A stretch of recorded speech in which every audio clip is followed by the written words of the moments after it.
నిర్దేశం పత్రిక ఒకసారి చదువుదాం, చదివేసి ముగిద్దాం.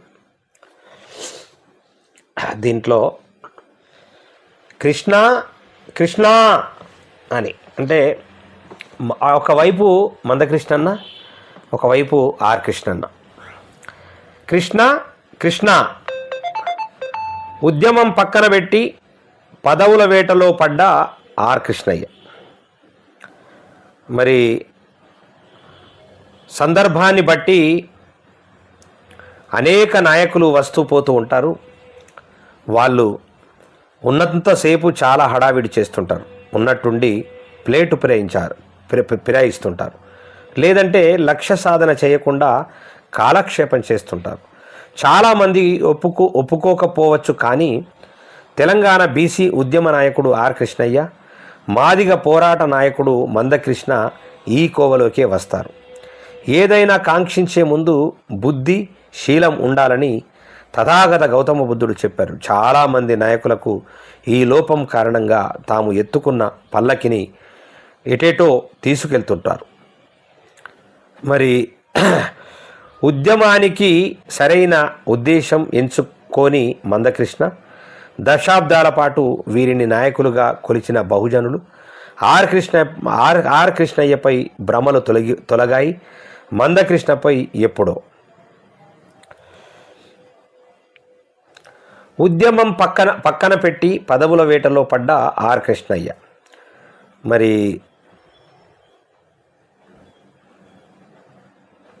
చూద్దాం, ఇదంతా చదివితే తెలుస్తుంది కదా ఏం రాసింటది. ఆర్ కృష్ణయ్య గురించి చెప్పుకుంటూ ఆయన తిరగని పార్టీ లేదు. చివరికి బీజేపీ చేరికతో ప్రజల్లో ఆయన పట్ల భ్రమలు తొలగిపోయాయి.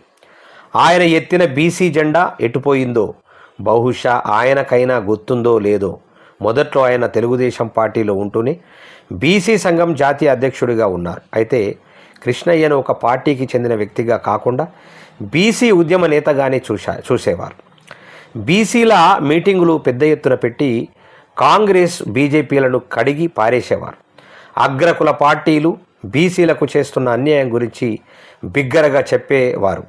అంతలోనే ఆయన కాంగ్రెస్ పార్టీలో చేరారు. అది చాలక వైసీపీలో చేరారు, ఎంపీ అయ్యారు. ఇక రీసెంట్లీ బీజేపీలో చేరి ఎంపీ అయ్యారు. చాలా కాలంగా ఇలా పార్టీలు మారి పదవులు తీసుకోవడం మినహా బీసీ ఉద్యమాన్ని కృష్ణయ్య పూర్తిగా మర్చిపోయారు. ఒకప్పుడు ఎవరికి వ్యతిరేకంగా అయితే బీసీలను రెచ్చగొట్టేవారో ఇప్పుడు వారినే గొప్పవారిగా చెప్తున్నారు. ఇక మందకృష్ణ సంగతి మరోలా ఉంది. ఆయన రాజకీయం చేయరు, కానీ కనిపించిన పార్టీల కల్లా మద్దతు ఇస్తుంటారు. గత 30 ఏళ్లుగా వర్గీకరణ పోరాటం చేస్తున్నారు. మాదిగల లాంటి మరో సామాజిక వర్గమైన మాలల మీద దళితుల్ని అణచివేసింది అగ్రకులాలు. ఇప్పటికీ అణచివేస్తున్నది అగ్రకులాలే. కానీ ఆ అగ్రకులాలతో మందకృష్ణకు ఎలాంటి ఇబ్బంది లేదు. ఆయన సమస్య కేవలం మాలల మీదే. కారణం, అంబేద్కర్ సాధించిన ఎస్సీ రిజర్వేషన్ల ద్వారా మాలలు ఎక్కువగా లబ్ధి పొందుతున్నారని. సహజంగా వెనుకబడిన కులాల ఆలోచనలు చాలా వెనుకబడి ఉంటాయి. కోర్టు కుమ్మరించేవి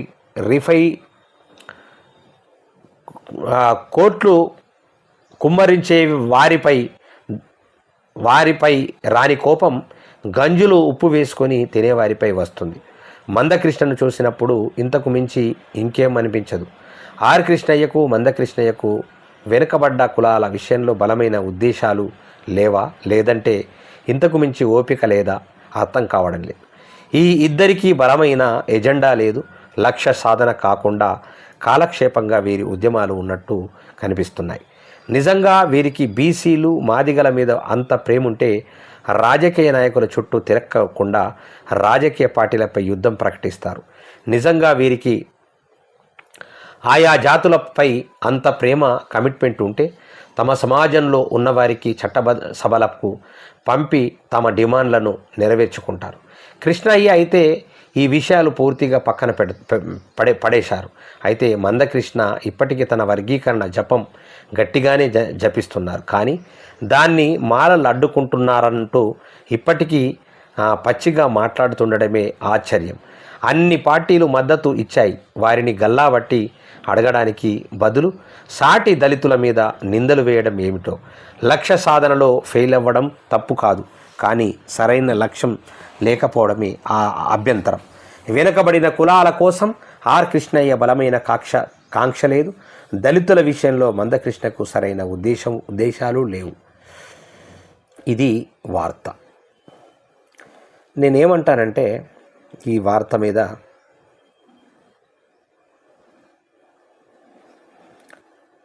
వాస్తవానికి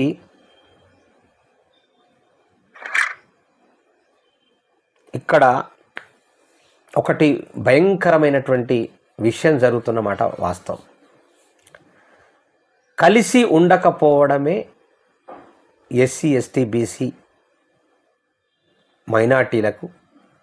మైనార్టీలను పక్కకు పెడితే ఎస్సీ ఎస్టీ బీసీలకు తీరని అన్యాయం జరుగుతున్నమాట వాస్తవం. అది ఎందుకు? నాయకత్వం అనేటటువంటిది ఎవరైతే తీసుకుంటున్నారో ఆ నాయకత్వంలో కులపిచ్చి అనేటటువంటి ఉండడం. ఆ కులపిచ్చి ఉండాలా. ఎంతవరకు ఉండాలా? అధికారం చేజిక్కించుకునే విధంగా ఉండాలి. అధికారం, ఒక రాష్ట్రంలో అధికారం చేజిక్కించుకునే విధంగా ఆ కులపిచ్చి ఉండాలి. కానీ ఆ కులాలలోనే కులపిచ్చి ఉన్నది. ఆ కులాలలోనే కులపిచ్చి ఉన్నది. ఆ కులాలలోనే కులపిచ్చి ఉన్నప్పుడు ఖచ్చితంగా అగ్రకులాలు ఖచ్చితంగా వాళ్ళ వాళ్ళకు తెలిసిన విద్య ఏంటంటే రాజకీయాన్ని స్వాధీనం చేసుకోవడం వాళ్ళకి తెలిసిన విద్య. వీళ్ళు కొట్టుకసస్తూ ఉంటారు. వాళ్ళు మీరు మామూలుగా ఏదైనా ఆట ఆడినప్పుడు ఇద్దరు కొట్టుకుంటుంటే మధ్యలో తీసుకొని వెళ్ళిపోతాడు వాళ్ళు. ఇదే జరుగుతున్నది వాస్తవానికి. మొదటి నుంచి కూడా జరుగుతున్నది ఇది. ఇప్పటి వరకు ఏకతాటి మీద ఉన్నటువంటి ఈ కులాలు ఏదైతే 3 కులాల నాయకులు ఉన్నారో ఏకతాటి మీద ఉద్యమాలు చేయలే, తన హక్కుల కోసము పోరాటాలు చేయలే. ఎవరి దారి వాళ్ళు పోరాటం చేసుకుంటూ వస్తున్నారు. ఇలా రాబోయే రోజుల్లో తీన్మార్ మల్లన్నది కూడా అదే పరిస్థితి ఉంటుంది. తీన్మార్ మల్లన్న ఎక్కడి నుంచి ఎక్కడ పోయిండు, ఎక్కడి నుంచి ఎక్కడ వచ్చిండు అనేది ప్రతి ఒక్కరికి స్పష్టంగా తెలుసు. మళ్ళా గొర్రెల్లాగా కొంతమంది బీసీలు నమ్ముతున్నారు ఆయన. వాస్తవానికి నిజంగా చెప్తే ఒక మా జాజుల సీనన్న కానీ ఆయన ఒక బీసీ ఉద్యమం నడుపుతా ఉన్నాడు. ఆర్ కృష్ణ అన్నది ఒక ఉద్యమం, మందకృష్ణ అనేది ఒక ఉద్యమం, వంగపల్లి శ్రీనివాసుది ఒక ఉద్యమం, పిడమర్తి రవిది ఒక ఉద్యమం, తర్వాత మహారాజులు అని చెప్పేసి ఆయనది ఒక ఉద్యమం, మా అన్న ప్రొఫెసర్ గాలి వినోద్ కుమార్ అన్నది ఒక ఉద్యమం. ఇన్ని ఉద్యమాలు వీళ్ళ లోపలనే ఒక సరి అయినటువంటి కలిసికట్టుతనం లేకపోతే మరి వేరే వాళ్ళు కొట్టకపోతే ఏం చేస్తారు? వేరే వాళ్ళు చీప్గా చూడకపోతే ఏం చేస్తారు? ఒక బీసీ నాయకుడై ఉండి బీసీల కులగణన మేము చేసిన సర్వే పర్ఫెక్టు, ఖబర్దార్ మీరు ఎవరన్నా అంటే అని చెప్పేసి హెచ్చరిస్తూ ఉన్నాడు ఒక బీసీ మంత్రి. మరి ఎవరిని నమ్ముదాం? మన బతుకుల్ని ఎట్లా మార్చుకుందాం? మన సమస్యల్ని ఎట్లా తీర్చుకుందాం? ఇది ప్రజలకు పెద్ద ప్రశ్నార్థకంగా మారింది. వాస్తవానికి వీళ్ళంతా ఏకతాటి మీద ఉండొచ్చు కదా, ఎందుకు ఉండట్లేదు అని ప్రశ్నిస్తున్నాను నేను. ఇక కొందరు ఉన్నారు ఈ చిన్న చిన్న లిలిపిట్లేళ్ళు అన్నీ. ఎక్కడ వాన పడితే అక్కడ గొడుగు పడతారు, ఎక్కడ వాన పడితే అక్కడ గొడుగు పడతారు. అలాంటి పరిస్థితులలో ఇలా ఉద్యమాలు నడుస్తూ ఉన్నాయి. ఏ మాట కామాట తీన్మార్ మల్లన్న కాంగ్రెస్ పార్టీ సభ్యత్వానికి కావచ్చు, అదేవిధంగా ఎమ్మెల్సీ పదవికి రాజీనామా చేయాలన్నా వద్దా?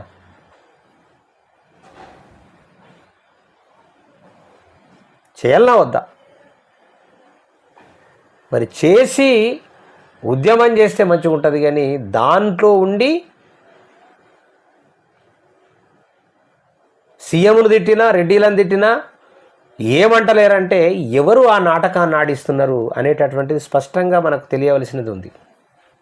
తెలవాలి మనకు, వాస్తవానికి తెలియకపోతే నడవది, తెలుసుకోవాలి ఖచ్చితంగా. గొర్రె కషాయాన్ని నమ్మినట్లు ఈ కషాయి మూకల్ని నమ్ముకుంటూ వస్తే మరి రాబోయే రోజుల్లో మళ్ళా తీవ్రమైనటువంటి నష్టం జరుగుతుంది. ఇప్పటికే విపరీతమైనటువంటి నష్టం జరిగిపోయింది ఆల్రెడీ. ఒక్కొక్కళ్ళు ఒక్కొక్క రకమైనటువంటి నష్టం చేసుకుంటూ వస్తున్నారు. ఒక మాట అన్నాడు దీంట్లో,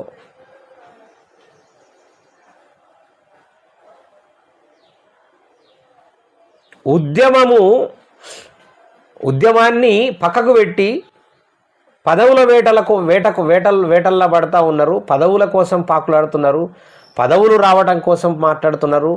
పాపం ఎస్సీ ఎస్టీ బీసీలను బలి చేస్తున్నారు, ప్రజానికాన్ని బలి చేస్తున్నారు. ఎందుకు బలి చేస్తున్నారు? ఆ వేట అవసరమా మీకు?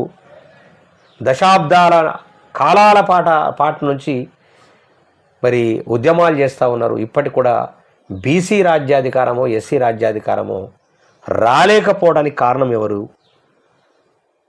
అని దీంట్లో ఉన్నటువంటి సారాంశం. మరి మీరు నాయకులు అంటే ఒక పోరాటాన్ని నడుపుతున్నటువంటి నాయకులే పోరాటం నడుపుతున్నటువంటి ఈ ఎస్సీ ఎస్టీ బీసీల యొక్క హక్కుల కోసం పోరాటం నడుపుతున్నటువంటి నాయకులే పదవుల కోసం ఆరాట పడితే బీసీ రాజ్యాధికారం ఎట్లా వస్తుంది? ఎప్పుడు వస్తుంది?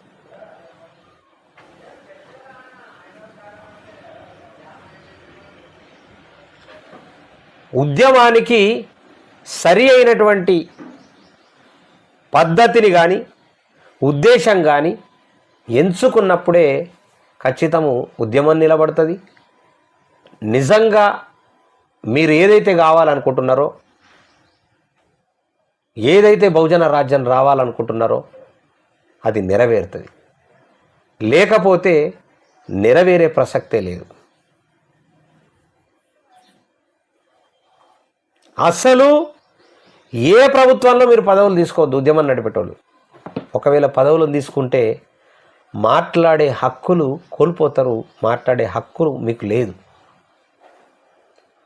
ఒక పదవి ఉన్నదంటే బీసీల కోసం మాట్లాడే హక్కు లేదు, ఎస్సీల కోసం మాట్లాడే హక్కు లేదు, ఎస్టీల కోసం మాట్లాడే హక్కు లేదు. పదవి లేనప్పుడు ఆ హక్కు ఉంటుంది, ధైర్యంగా మాట్లాడగలుగుతారు. ఏ ఉద్దేశ ప్రకారం మరి ఈ ఉద్యమాలు చేస్తున్నారో, ఈ మీటింగులు పెడుతున్నారో నాకైతే అర్థం కావట్లేదు. నేనైతే 35 సంవత్సరాల నుంచి చూస్తున్నా ఈ ఉద్యమాల్ని. కొలిక్కి వచ్చింది లేదు, నెరవేరినది లేదు. ప్రజలు అట్టనే ఉంటున్నారు, వీళ్ళు ఇట్లనే ఉంటున్నారు. ప్రజలకు దెబ్బ పడుతున్నది, ప్రజలు బతకలేనటువంటి పరిస్థితి ఉన్నది. ఇవాళ నేను చెప్పుకుంటూ వచ్చింది వాస్తవం కూడా అయ్యే అవకాశం ఉన్నది. బీసీలు పని లేక ఆర్థికమైనటువంటి ఇబ్బందులతో సంతానానికి దూరంగా ఉండే అవకాశం లేకపోలేదు. ఖచ్చితంగా ఒకరు చాలు అనే కాడికి వచ్చేసిండ్రు బీసీలు. ఎందుకోసం?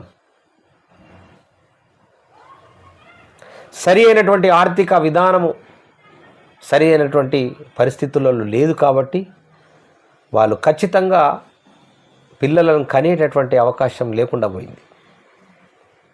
అప్పుడు ఖచ్చితంగా ఉన్న జనాభా తగ్గుతుంది తప్ప పెరిగే అవకాశం లేదు. అది కూడా మనం ఒకసారి గమనించాలి.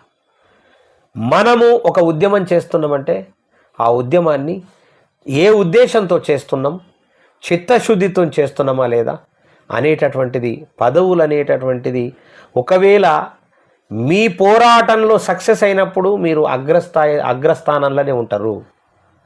ప్రభుత్వంలో మీరు పోరాడుతున్న దేనికోసము? బహుజన రాజ్యం రావాలా, బీసీలు ముఖ్యమంత్రి కావాలా, ఎస్సీలు ముఖ్యమంత్రి కావాలా, వాళ్ళకు అధికారం రావాలా, మేమే పరిపాలన చేయాలనేటటువంటి కాన్సెప్ట్తో వచ్చినప్పుడు, పోరాటం చేస్తున్నప్పుడు చిత్తశుద్ధితో ఒక ఉద్దేశంతో సరి అయినటువంటి ఉద్దేశంతో చేస్తే అగ్రస్థాయిలో మీరే ఉంటారు. కానీ ఎటు కాకుండా ఉద్యమాలు నడుపుకుంటూ ప్రజలను తప్పుదోవ పట్టిస్తూ ప్రజలకు తప్పుడు మాటల్ని నూరిపోస్తూ చేస్తే మరి జరిగే పరిణామాలు రాబోయే రోజుల్లో చరిత్రకారుల, చరిత్రహీనుల మరి ప్రజలు డిసైడ్ చేస్తారు. ఎందుకంటే నాకు ఇద్దరు అన్నలు, నేను వచ్చిన వార్తను మాత్రమే చెప్తా ఉన్నా. నాకు ఇద్దరు అన్నలు ఇష్టమే, అటు మందకృష్ణన్న, ఇటు ఆర్ కృష్ణన్న, ఇద్దరు క్రియేటర్స్. ఆయన మాదిగ జాతి అనేటటువంటి పోరాట పటిమను, మాదిగ ఎస్సీ వర్గీకరణ అనేటటువంటిది ఒక మంచి అద్భుతమైనటువంటి క్రియేట్ చేసి, మందకృష్ణ మాదిగ అనే ఒక ట్యాగ్ లైన్ తీసుకొచ్చేసి ప్రపంచానికి తెలియజేసినటువంటి వ్యక్తి, ఒక క్రియేటర్. నువ్వు ఎన్ని మాదిగ ఉద్యమాలు వచ్చినా, ఎన్ని వర్గీకరణ ఉద్యమాలు వచ్చినా కృష్ణనే గుర్తొస్తాడు. అది ట్రూ. నేను గతంలో కూడా చెప్పిన, ఇప్పుడు కూడా చెప్తా ఉన్నా. క్రియేటర్ అయిన ఒక ఎన్టీఆర్ క్రియేటర్, ఒక కేసీఆర్ క్రియేటర్, ఒక మందకృష్ణన్న క్రియేటర్, ఒక ఆర్ కృష్ణన్న క్రియేటర్. ఎన్ని బీసీ సంఘాలన్నా రావచ్చు, ఎన్ని సంఘాలన్నా పెట్టుకొని, బీసీ సంఘాలు ఎన్ని సంఘాలు పెట్టుకున్నా గుర్తొచ్చేది ఆర్ కృష్ణన్ననే. నాకు ఇద్దరు ఇష్టమైనటువంటి వ్యక్తులు. మరి ఈ నిర్దేశంలో వచ్చినటువంటి వార్త సరి అయిన వార్తనే అని చెప్పేసి నేను కూడా భావిస్తూ ఉన్నా. దీనికోసం కూడా ఇద్దరు కూడా ఆలోచించవలసిందిగా కోరుతా ఉన్నా. ఎందుకంటే సంఖలో సడేమి అన్నట్లు ఒక మధ్యలో పనికిమాలిలోని సంఖలు పెట్టుకొని మల్లన్న అనేటటువంటి, తీన్మార్ మల్లన్న అనేటటువంటి ఒక బచ్చా, ఏమీ తెలియని, అంటే బాగా తెలుసు అని చెప్పేసి విర్రవీగి ఏదో లెక్కలు కాకి లెక్కలో మంచి లెక్కలో తీసుకొచ్చి చెప్పి ఒక తీన్మార్ అనేటటువంటి వార్తలతోని వెలుగులోకి వచ్చి ఇవాళ మొదట్లో ఎస్సీలను వాడుకొని అనేక మంది వాళ్ళను వాడుకొని ఎమ్మెల్సీ అయి అటు బీజేపీకి పోయి, బీజేపీ నుంచి కాంగ్రెస్ వచ్చి ఇన్ని కథలు పడ్డటువంటి వ్యక్తిని సంకల పెట్టుకొని అటు ఇటు మధ్యలో మరి ఉద్యమాలు చేస్తే సక్సెస్ కాకపోతే రేపు చాలా ప్రమాదమైనటువంటి పరిస్థితులలో ఎస్సీ ఎస్టీ బీసీలు పడేటటువంటి అవకాశం ఉంటుంది. చరిత్రలో హీనులు అయ్యేటటువంటి అవకాశం ఉంటుంది. ఇవాళ ఎస్సీ వర్గీకరణలో ఏబిసిడి లేకుండా ఏబిసి వరకే పరిమితం చేసేటటువంటి అవకాశం ఉన్నట్లు కూడా మనకు వార్తల్లో స్పష్టంగా తెలుస్తూ ఉన్నది. మరి ఇలాంటి పరిస్థితుల్లో ఉన్న క్రమాన్ని మరి ఎటువైపు పోతున్నది, ఏం జరుగుతున్నది అనేటటువంటిది మీరు ఖచ్చితంగా ఇద్దరు పెద్ద మనుషులు, జోడెడ్డలాగా ఉన్నటువంటి వాళ్ళు, ఇద్దరు కృష్ణాలు మరి ఆలోచించాలా. ఖచ్చితంగా ఇక యువకుడు కదా అని చెప్పేసి అంటే ఆయన తప్పుదో పట్టితే మీ పేరు బదనమయ్యే అవకాశం ఉంటుంది. మీరు డమ్మీగా ఆ మీటింగులలో కూర్చొని చేసుకుంటూ వస్తే మీరు ప్రధానంగా ఉండి ఆయనను సంఖలో పెట్టుకుంటే బాగుంటుంది. ఆయన సంఖలో మీ ఇద్దరు అటొక్కళ్ళు ఇటొక్కళ్ళు చేరితే, తీన్మార్ సంఖలో ఇద్దరు అటొక్కళ్ళు ఇటొక్కళ్ళు చిక్కుకొని ఉన్నారు. ఇప్పుడు ఇద్దరు బొండ్రికాయ ఇట్లా పట్టిండు. ఇటు సంఖల ఒక కృష్ణన్నను, ఇటు సంఖల ఒక కృష్ణన్నను ఇరికించుకున్నాడు. ఇరికించుకొని తీన్మార్ మల్లన్న డ్రామా ఆడుతున్నాడు. నేను చెప్పేది స్పష్టంగా ఉన్నది, పర్ఫెక్ట్ ఉన్నది. 100% నిజం ఉన్నది, నమ్మాల. తీన్మార్ మల్లన్న అనేటటువంటి వ్యక్తి ఒక పెద్ద మోసగాడు, గుర్తుపెట్టుకోండి. తెలంగాణ ప్రజలు, ఎస్సీ ఎస్టీ బీసీ మైనార్టీలారా దయచేసి నా మాట వినండి. చెడిపోయేది మీరే. నేను ఇండిపెండెంట్, నాకేముందండి, నాకు అర్థం కాదు. నేను ఒక్కోని కాదు, మీతో పాటు లోకంతో, మీతో పాటు నేను. మీకు నష్టం జరిగితే నాకు నష్టం జరుగుతుంది. నాకు ఒక్కోనికే కదా, నా పిల్లలకు కూడా నష్టం జరుగుతుంది అనుకుందాం. తీన్మార్ మల్లన్న అనేటోడు పక్కా ఇక బ్రోకర్, ఇక అనద్దు మాట.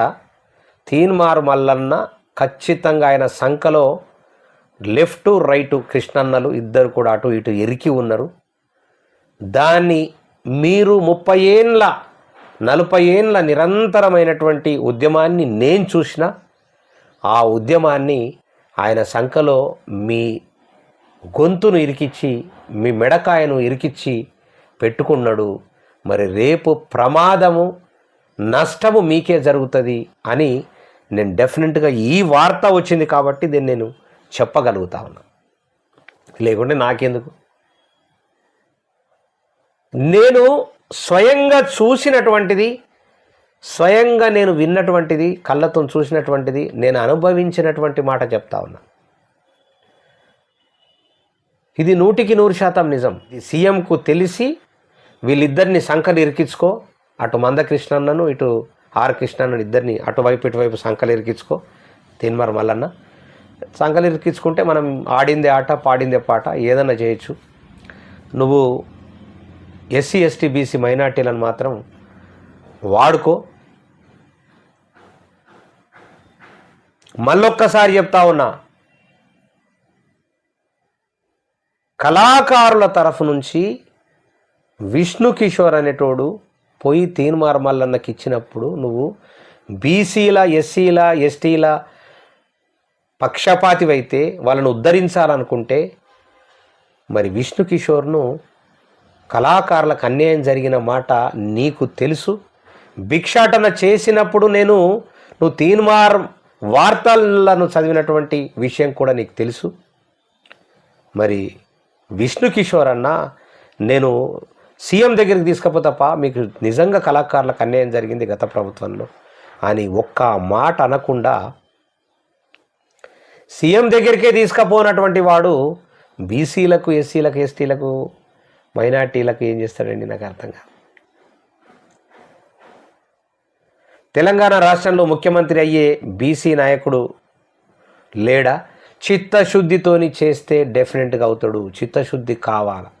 అదే చెప్తున్నారు కదా, నిర్దేశం పత్రికలో ఏమన్నాడంటే, ఉద్యమానికి సరైన ఉద్దేశం ఎంచుకోకపోతే ఎట్టి పరిస్థితులలో నాయకుడు నిలబడడు. బీసీలలో ముఖ్యమంత్రి అయ్యేటటువంటి అవకాశం కూడా ఉండదు. ఎస్జీ 71 చెప్తున్నటువంటి మాట. సరి అయినటువంటి పద్ధతులలో, సరి అయినటువంటి ఉద్దేశంతో ఆ వ్యక్తి నిలబడి కలబడి పోరాటం చేస్తే సాధ్యమవుతుంది. సాధ్యం కానిది లేదు. సాధన చేయుదురా నరుడా, సాధ్యం కానిది లేదురా. నిజంగా తెలంగాణ మనకి ఎట్లొచ్చింది చెప్పండి? నిరంతరంగా ఒకే ఒక్క వ్యక్తి కేసీఆర్ అనేటోడు నిలబడి ఉన్నాడు కాబట్టి, కలబడ్డాడు కాబట్టి ఏ మాట కామాట అనాలా. దుర్మార్గుడు కావచ్చు, నాకు అన్యాయం చేయొచ్చు, నాకు విపరీతమైనటువంటి నాకే కాదు నా కళాకారుల లోకానికి విపరీతమైనటువంటి అన్యాయం చేసినటువంటి దుర్మార్గుడు కేసీఆర్ కావచ్చు. కానీ ఏ మాట కామాట ఖచ్చితంగా మాట్లాడాలా, ఖచ్చితంగా మనం డిస్కషన్ చేయాలి. కేసీఆర్ అనేటోడు ఒక్కడు నిలబడి ఉండకపోతే తెలంగాణ 100% వచ్చేది కాదు. 100% కాదు, 1000% వచ్చేది కాదు. తెలంగాణ వచ్చిందంటే కేసీఆర్ నిక్కచ్చిగా నిలబడమే. అంటే బెండు కాకుండా, ఎవరికి లొంగకుండా, వాళ్ళ మాటలు విని తను చేసే పని తను చేసి ఇలా తెలంగాణ రావటానికి ప్రధానమైనటువంటి వ్యక్తి కేసీఆర్ లాగా నిలబడండి. ఖచ్చితంగా బీసీ రాజ్యం రాకపోతే 15 కిలోమీటర్లు ఉత్తరమా దక్షిణమా తూర్పా పడమరన ముక్కురాక్త నేను. ఒక వ్యక్తి, ఒక బీసీ నాయకుడు, ఒక కేసీఆర్ లాగా నిలబడండి. గెలవాలన్న లక్ష్యం ఉన్నటువంటి వాడు పోరాటం నుంచి తప్పుకోడు. పోరాటంలో ఉన్నటువంటి వాడు ఎప్పటికీ ఓడిపోడు. పదవుల కోసం ఆయన ఎంపీ, ఎమ్మెల్యే అన్ని పదవులను త్యాగం చేసి రిజైన్ చేసి వచ్చినటువంటి వ్యక్తి కాబట్టే తెలంగాణ ఉద్యమం నిలబడ్డది, తెలంగాణ వచ్చింది. ఆ తెలంగాణ ఉద్యమం నిలబడ్డదానికి మనం అందరం కలబడ్డాం, మనం పోరాటం చేసినాం. ఇంటింటికి ఒక తెలంగాణ ఉద్యమకారుడు వచ్చిండు, ఇంటింటికి ఒక ఉద్యమకారుడు ఉద్యమం చేసిండు. వాళ్ళందరినీ జాగృతం ఎట్లా అయినరు? ఒక మనిషి నిలబడితేనే జాగృతం అవుతారు, లేకపోతే విడిపోతారు. దాంట్లో ఎన్ని కుంపటులు వచ్చినా, ఎన్ని రకాల పార్టీలు పెట్టినా, ఎంతమందికి మోసం చేసినా, నాలాంటోడికి మోసం చేసినా తెలంగాణ వచ్చిందనేటటువంటి తృప్తి ఉంది. తెలంగాణ వచ్చిన తర్వాత ఇవాళ ఈయన తీన్మార్ మల్లన్న అనేటోడు ఒక ఎమ్మెల్సీ పదవికి రాజీనామా చేసి గేమ్ నడిపించాలి. ఎమ్మెల్సీ పదవిని అట్టనే ఉంచుకొని ఆ కృష్ణన్నను ఈ కృష్ణన్నను 2 సంకళ్ళల్లో పెట్టుకొని గేమ్ నడిపిస్తున్నాడు. అంటే ఇటు బీసీలు ఆర్ కృష్ణన్న తరఫు నుంచి రావాలా, ఎస్సీలు ఎస్టీలు మందకృష్ణన్న తరఫు నుంచి రావాలా. పాప మందకృష్ణన్నకు చిన్న ఆశ ఏంటంటే 1000 గొంతులు 1,00,000 డప్పులు అనేటటువంటి కార్యక్రమం పెట్టిండు కాబట్టి ఏదన్నా తోడ్పాటు అవుతుందేమో, ఏదన్నా తోడు ఉంటుందని. అసలు తిమింగలం అయింది అని చెప్పేసి ఈయనకు తెలియట్లేదు. వీళ్ళిద్దరు అమాయకులే కృష్ణలు. చక్రం తిప్పగలుగుతారు కానీ ఆ చక్రం సుడిగుండాల్లో ఇరుక్కపోయేటటువంటి వాళ్ళు. బాగా తెలివి ఉన్నది అనుకుంటారు కానీ అమాయకులు వీళ్ళు. వీళ్ళను ఎట్లా వాడుకోవాలా అనేటటువంటి కాన్సెప్ట్లో నువ్వు వాళ్ళతో చెప్పిస్తున్నాడు. నేను మీటింగ్లో చూసిన తీన్మార్ మల్లన్న ముఖ్యమంత్రి అయితే ఏంది, ముఖ్యమంత్రి తీన్మార్ మల్లన్న అయితే ఏమవుతుంది, ముఖ్యమంత్రిని తీన్మార్ మల్లన్నని చేద్దామని చెప్పించుకుంటున్నాడు. అంటే ఇప్పటి నుంచే మన రేవంత్ రెడ్డి కదా అసలు రిజల్ట్ రాకుండా ముందే పోలీసు వ్యవస్థను క్యాప్చర్ చేసేసుకొని తన ఇంటి ముంగడ తీసుకుంటే ఆ మధ్యలో గొడవ కూడా అయింది. ఒక డీజీపీ స్థాయిలో ఉండేటటువంటి వ్యక్తి, ఒక ఐజీ స్థాయిలో ఉండేటటువంటి వ్యక్తులు పోయి పుష్పగుచ్చాలు ఎందుకు ఇస్తున్నారు రేవంత్ రెడ్డికి, అసలు ఎలక్షన్లో రిజల్టే డిక్లేర్ కాంది అనేటటువంటిది కూడా వచ్చినటువంటి మాట మనం చూసినాం. ఫస్ట్ క్యాప్చర్ చేసుకుంటే అడావిడి చేస్తే, ఇప్పుడు మీరు ఒక్కసారి గమనించాల, ఒక 4-10 మందిని బాన్సర్లను పెడితే 10 మంది దృష్టి మన మీద పడుతుంది. మీరు గమనించరు కావాలంటే, నేను ఉట్టిగా చెప్పట్లేదు. ఒక ఎంత సామాన్యమైనటువంటి వ్యక్తి, ఎవ్వరికి తెలియనటువంటి వ్యక్తి ఒక 10 మంది బాన్సర్లను పెట్టుకొని ఏదన్నా ఒక ఫంక్షన్కో ఏదైనా సెలబ్రిటీ లాగా ఒక ఫంక్షన్కు పొమ్మని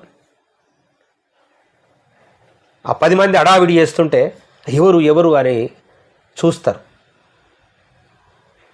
అట్లా ఈ తీన్మార్ మల్లన్న ఏం చేస్తున్నాడంటే 2 కృష్ణన్నలను అటు ఇటు పెట్టుకొని గేమ్ స్టార్ట్ చేసిండు. ఆ గేమ్లో ఎస్సీ ఎస్టీ బీసీ మైనార్టీలు ఖచ్చితంగా బలి కాబోతున్నారు, బలి అవుతారు కూడా. ఇది వీకేఆర్ టీవీ ఖచ్చితంగా ఈరోజు కాకుండా రేపు ఎప్పటికైనా ఇది రిలీజ్ చేస్తుంది డెఫినెట్గా. ఖచ్చితంగా బలి పశువులు 2 కృష్ణ అన్నలు ఇద్దరు కూడా, అటు మందకృష్ణన్న ఇటు ఆర్ కృష్ణన్న బలి పశువులు అవుతారు.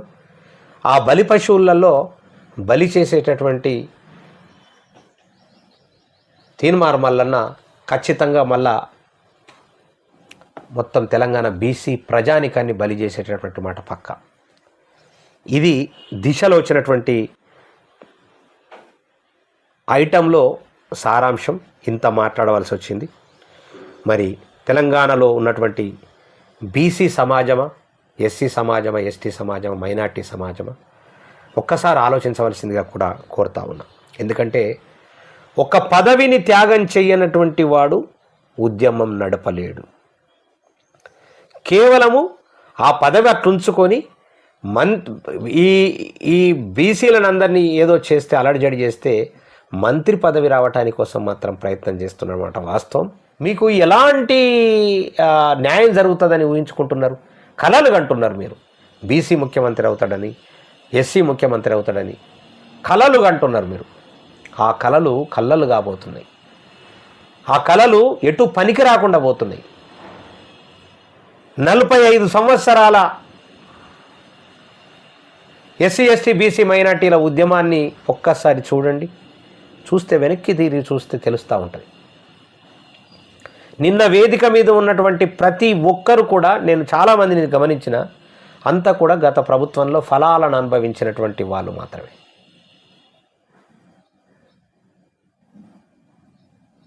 మరి వాళ్ళు ఎస్సీ ఎస్టీ బీసీ మైనార్టీల కోసం మాట్లాడిన చరిత్ర ఉన్నదా? కళాకారుల కోసం అన్యాయం జరిగితే